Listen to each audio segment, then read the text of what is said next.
Tersangka pembunuhan Fani Yulianita, remaja 18 tahun yang tewas di kamar penginapan akhirnya tertangkap. Dugaan sementara tersangka membunuh korban karena ingin mengambil sepeda motor dan telepon genggam korban. Dari keterangan polisi, tersangka dan korban berkenalan melalui sosial media dan baru pertama kali bertemu. Tersangka menjanjikan korban pekerjaan dengan melakukan interview di kamar hotel di kawasan Macan Lindungan. Dari hasil pemeriksaan sementara, polisi menemukan bukti surat lamaran kerja di kamar hotel dan mengamankan bukti lainnya. Saat ini polisi masih melakukan pemeriksaan pada tersangka untuk motif lainnya. Siang untuk pelaku sudah berhasil kita tangkap. Kita tangkap berada di daerah wilayah Provinsi Bengkulu.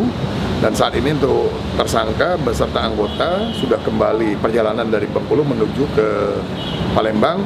Mungkin sudah sekitar di daerah Musi Banyuasin. Dalam waktu dekat mungkin sekitar 2 atau 3 jam tersangka dengan anggota yang melakukan penangkapan sudah sampai di Polrestabes Palembang. Tersangka tertangkap di Bengkulu yang sengaja melarikan diri setelah pembunuhan tersebut. Sepeda motor korban ditemukan polisi di kawasan Kemuning, Palembang. Rizky Oktora, Muklas Diferensial, Kompas TV, Palembang.